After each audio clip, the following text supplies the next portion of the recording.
So it's a great pleasure, David, to have a chance to talk to you.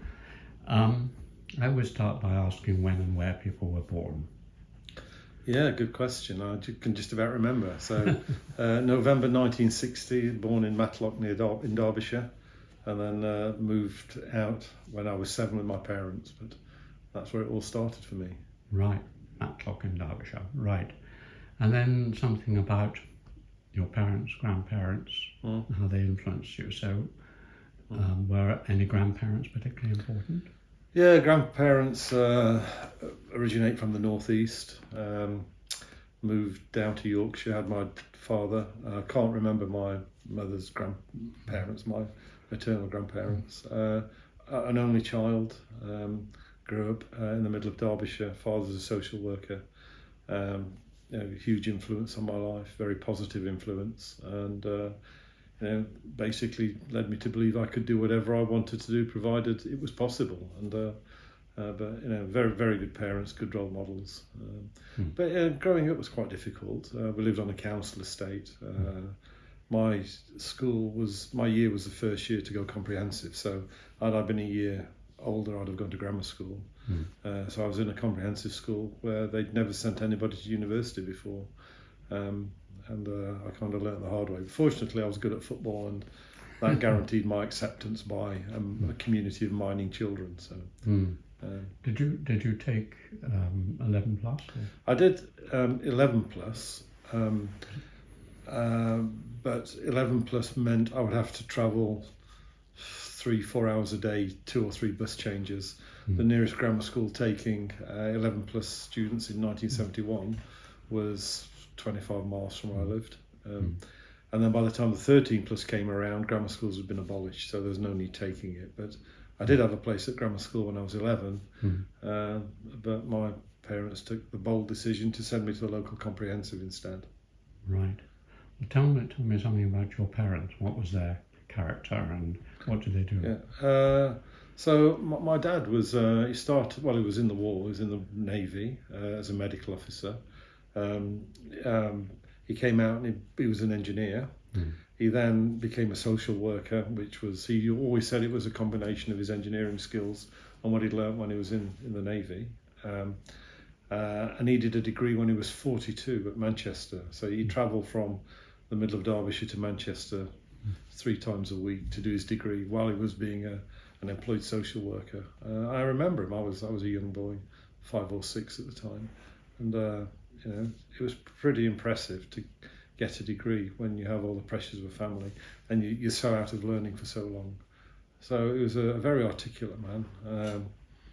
He was very able in languages.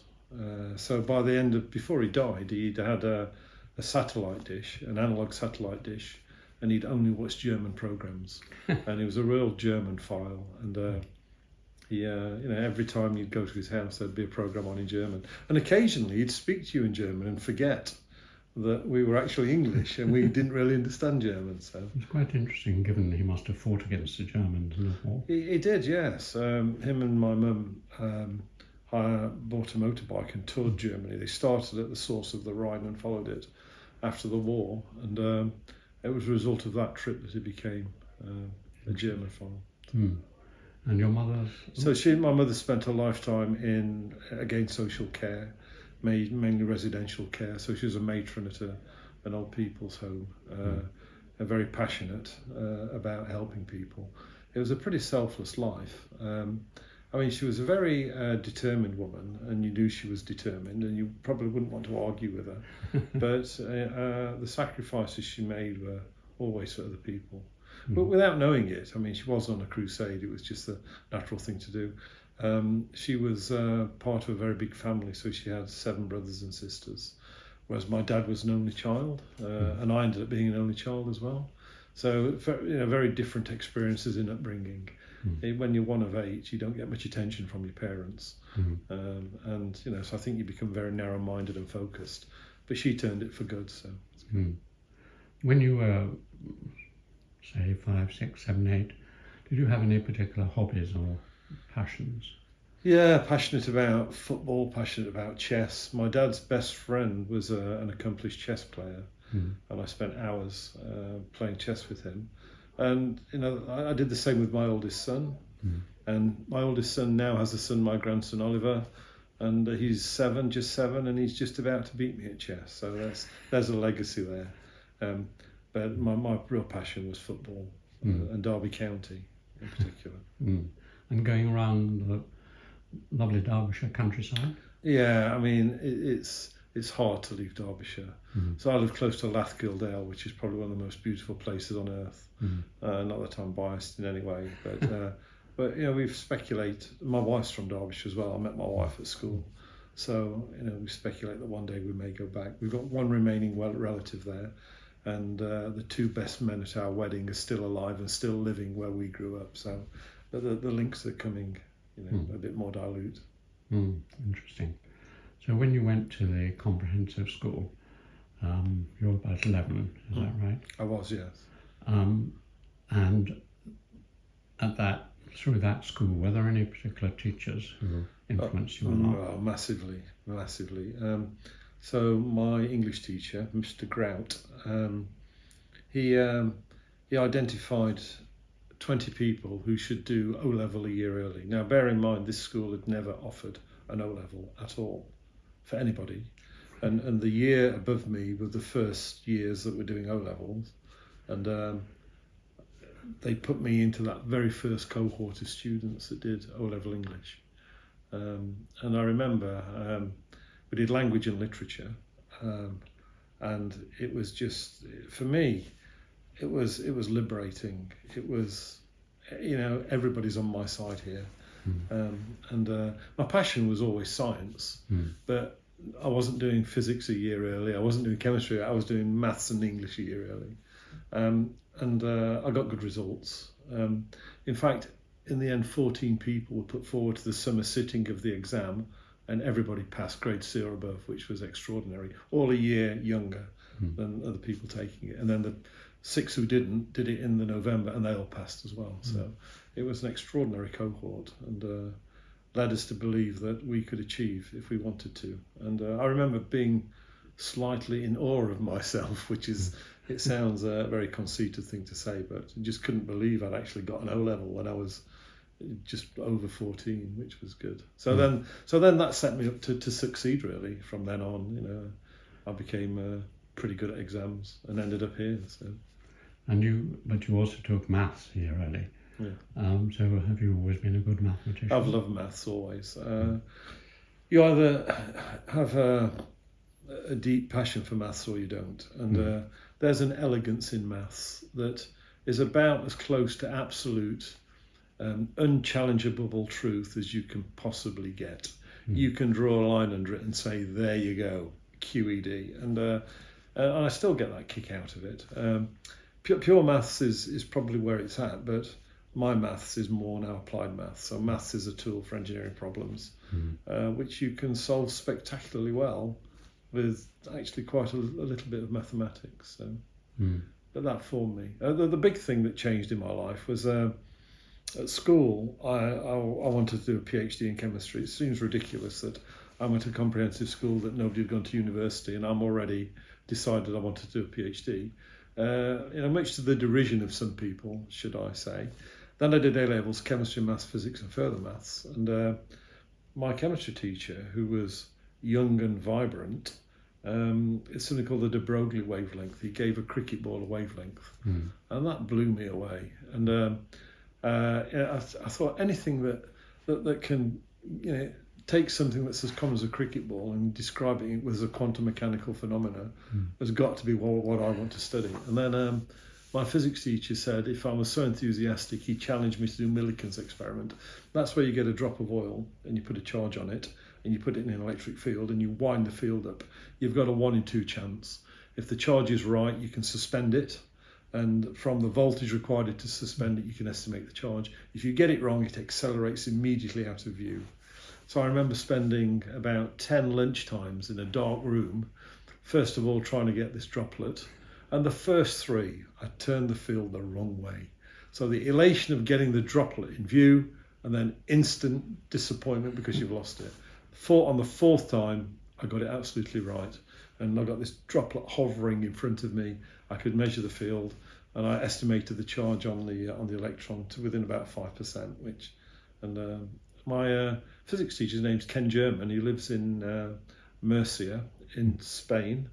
I'm still in contact with him, and he said that experiment was one of the most memorable by any student ever. Now, maybe you wouldn't expect him to say anything else to me, but he still remembers it, and that was back in 1978. So.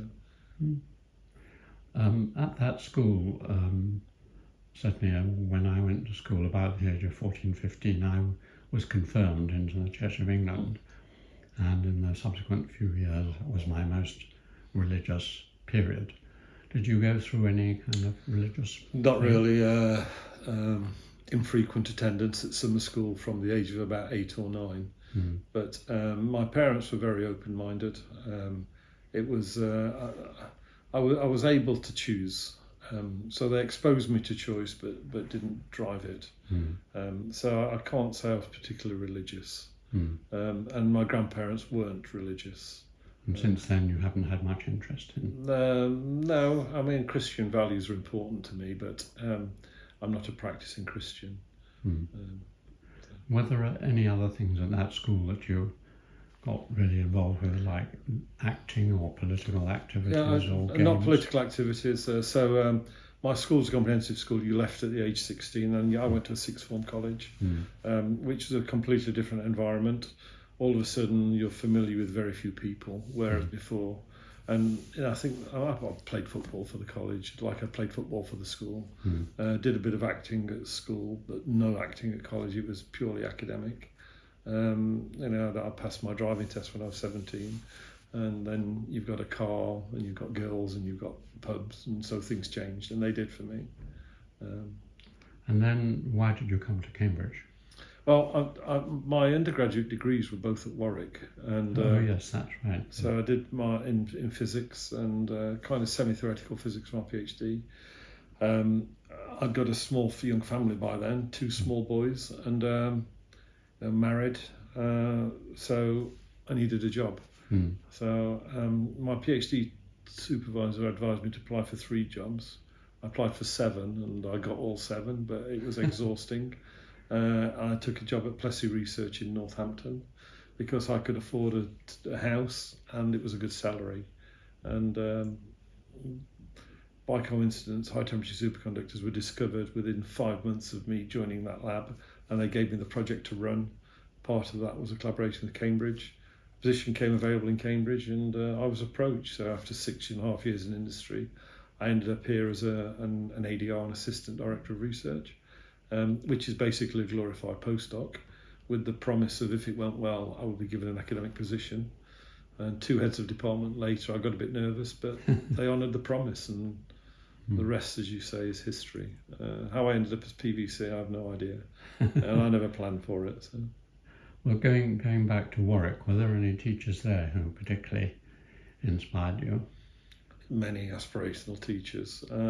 By then, it had been.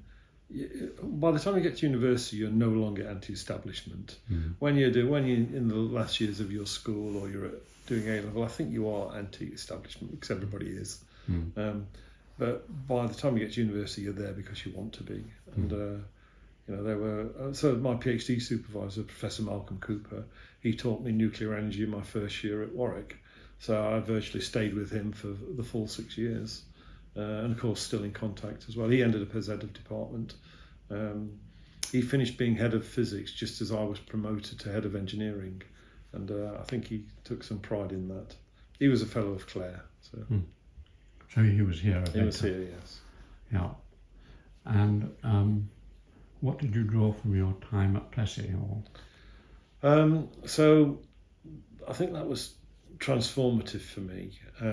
I'd gone from a very free academic environment where I could do virtually what I wanted to an environment that was then project driven rather than people driven. And companies exist because they make a profit. An option of doing something nice but making a loss was not tenable. So all of a sudden I went on to project driven research, and that meant I had no choice. Or I could choose between projects, but I couldn't. The project deliverables were well defined, and then I had to write proposals to raise funds to do what people would pay for, and that's very different to saying, what takes my fancy today.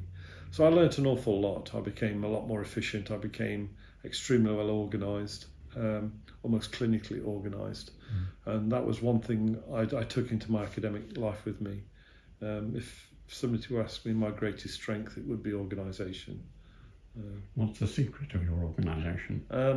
I think not putting off anything.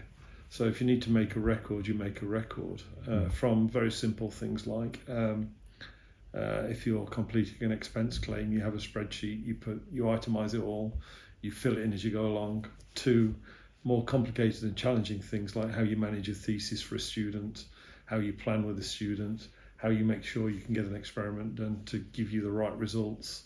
That may be negative, of course, and organise your time as well as what you do with your time. Would you describe yourself as a workaholic? My wife would. Yes, that's what I was wondering. Yeah, I do work hard, on occasion to the point of exhaustion, but there is discipline with there as well. I take at least one day, a full day, a week off.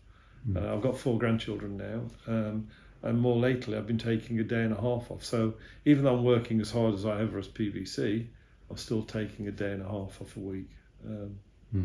And of course I'm transitioning now to not being PVC, and there's a real potential danger there, the cliff edge effect, which is why I'm building up my interests in Southeast Asia. I'm determined to leave legacies that do good, and maybe we can talk about those later. But so I'm planning for 2 years sabbatical, which will be focused on Southeast Asia and how I can build on what I've been doing for the last 25 years, really. Yeah, and let's come to that in a moment. But in terms of your life, the bit about superconductivity, and you're probably the person I can ask, how close are we to room temperature superconductivity? That question's probably impossible to answer, but I don't think it's the right question, with all due respect. Although a material can superconduct, it doesn't necessarily mean it has good properties. So room temperature superconductor would be an extraordinary breakthrough and might help us understand the theory. But if you look at the things that matter, ability from an applied point of view, the ability to carry current and the ability to generate magnetic field, the best materials we have are those that were discovered back in 1987. So although there have been higher temperature superconductors since then, their physical properties are not as good. So if they're not as good, you can't do useful things with them. And they relate to things like levitation, energy generation, energy distribution, energy supply. Still, the first materials are the best. So nature gives you a teaser, but then you're stuck with what you've got. What were those materials? Rare earth barium copper oxides. So they're complex cuprates, essentially. So that they have the properties of ceramics, so they're brittle. Difficult. They don't have metallic properties, which is what you ideally want. So we make large chunks of them, and you apply a large field and take the field away, and that field remains in the material. So you have no power input. You just have to keep them cold, and they'll continue to generate that big field. And that field, we have a world record. It's 17.3 Tesla. And in terms of energy density, it's about 10% of that of TNT. So that gives you an idea of how much energy is just in a small sample. Is this, you say you generate this, but is it not one of the rare earths that you find somewhere like China? Yeah, well, China does mine rare earths, and most of the rare earths are in China. But the rare earth element is only 1/7 of the entire material. So you use it in not trace elements, but small amounts, and you generate small materials overall. So typically the size of a golf ball. That's the kind of. But rare earths, they do contribute to the cost. Platinum's also involved in the processing, so that adds also. So the issue is, how can you get rid of platinum rather than how do you substitute your rare earth? Will there be any further major breakthroughs in the next 5-10 years, do you think? I have to say yes, but those breakthroughs will be in performance of the materials we have. As I said, our materials generate 10 times the field that a permanent magnet will. And energy density goes as field squared, so that's 100 times the energy density, and that gives you a lot of potential to do things new that you can't do now. So the breakthroughs will be long-range levitation in trains that we don't see now. There'll be applications in detections of microwaves, things like that. So it's steady incremental progress rather than major breakthroughs, I think. But the next 5 years are looking good. You mentioned that you didn't know why you would become Pro-Vice Chancellor. Did you hesitate before you accepted? I did, yes. Before that I was head of engineering, and I don't know why I became head of engineering either. So I've kind of stumbled from one job into another fairly naively. So I was admissions tutor at FITS for 13 years, which exposed me to international recruitment. But I've got a big research group. I've got more than 400 papers now. The one thing I hadn't got was experience in managing graduates other than my own students. And the head of department, I remember in passing on the corridor said, "Oh, by the way, we're looking for a new deputy head of department to look after graduates. I think it would be great. Would you consider it?" And it seemed the obvious thing to do, actually. So I said, "Yeah, I'm happy to do that."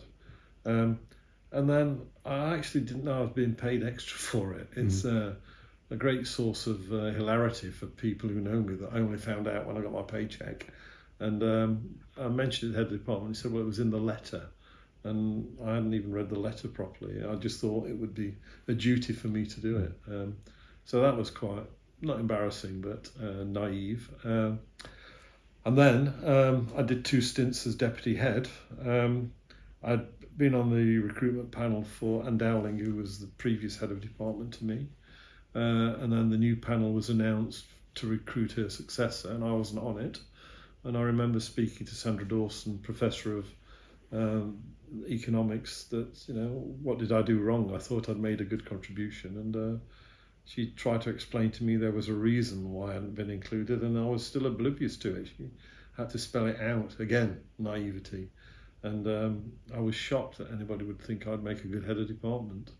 But then I got this extraordinary amount of overwhelming support. It really took me by surprise. So I decided to go forward for it, and then was subsequently appointed. And then had to think about what I was going to do, of course.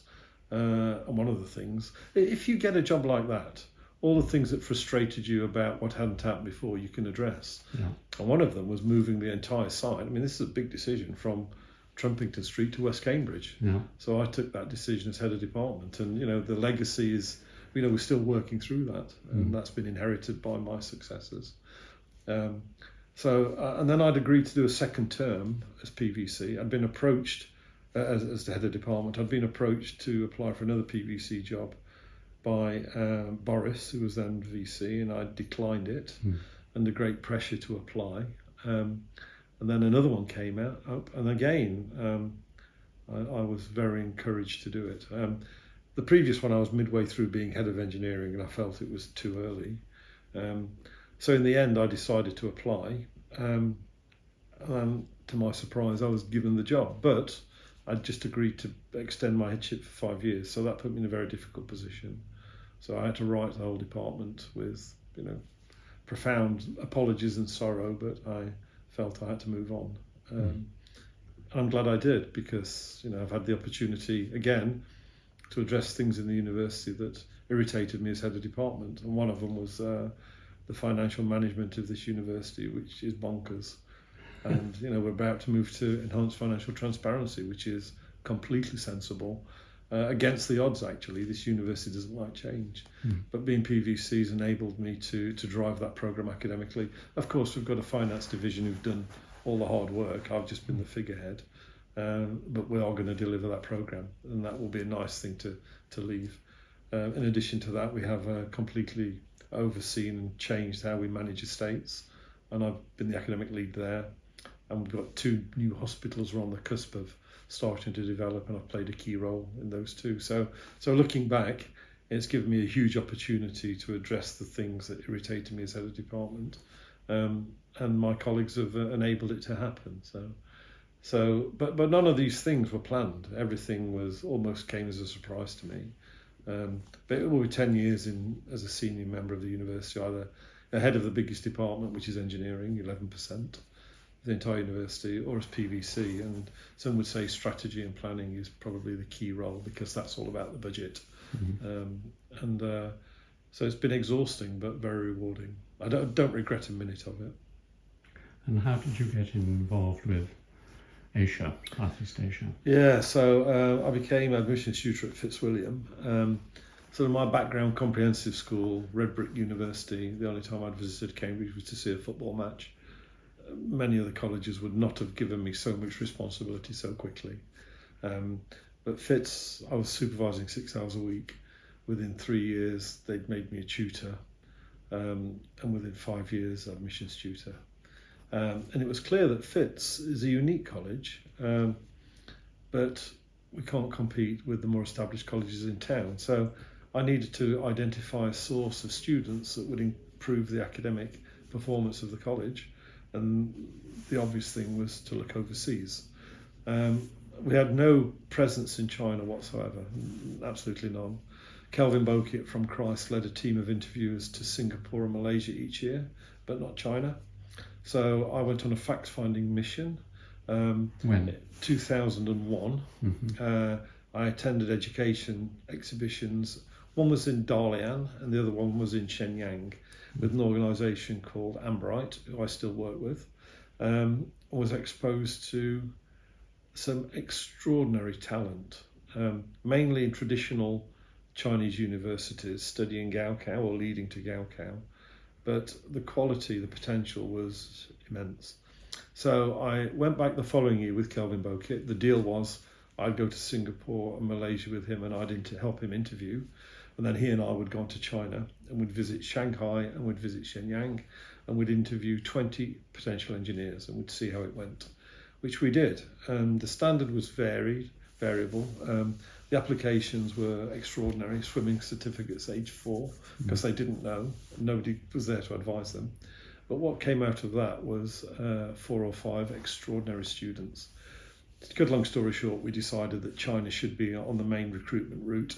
So the Malaysia-Singapore trip was extended. And before COVID, we were sending 9 interviewers there every year, interviewing for every subject right across the university. So the interviews had gone from 0 to about 1,000 in a 10-year period. Half of them are at international schools doing international curricula, the other half traditional Gaokao schools. The relationship with Amberite developed. We now set tests based on Gaokao, our own tests. Gaokao is not very reliable. And these are very objective tests that tell us about the academic potential of these kids. And last year we had a record number of them receive offers. The one piece in the jigsaw that's missing is funding for these students. And I'm in the middle of trying to raise scholarships for 50 students from modest financial backgrounds in China. Those funds are all managed through the Cambridge Trust. I have nothing to do with how they're allocated. But I'm targeting wealthy Hong Kong Chinese who so far have been very generous in funding these scholarships anonymously. We call them the China Dragon Scholarships. And if we can get to 50, that will be a game changer. So not only will these kids have a good advice through Amberite on how to apply, what's expected, how to prepare, an assessment test the university can believe in. And incidentally, 46 UK and Irish universities use the test that we developed, which is very satisfying. These students will also have their studies fully funded, and then my job will be done. So to go from none to 50 fully funded students a year in 25 years would be very satisfying. And in the best interest of the students. Everything I do in China is in the best interest of the students. We're coming towards the end of the time, sure. And you don't need to answer this next question, but I was having lunch with the Education Secretary from the Embassy yesterday, and she's very worried about the current British attitude. She's, as you know, the Vice Chancellor has been summoned in by MI5 to inquire about Chinese influence in universities and so on. So are you worried about the situation? Personally, I'm not. I've given talks at 40 schools in China so far, since October. I speak to traditional Chinese Gaokao schools, I speak to schools offering international curricula, and I speak to new experimental schools. and the passion for education within those schools is as high as ever. The thing that could jeopardise that would be Chinese government intervention or UK government intervention. But my current assessment is that I've never seen more enthusiasm for international study. Now, my involvement and my presentations at schools are completely non-political, completely.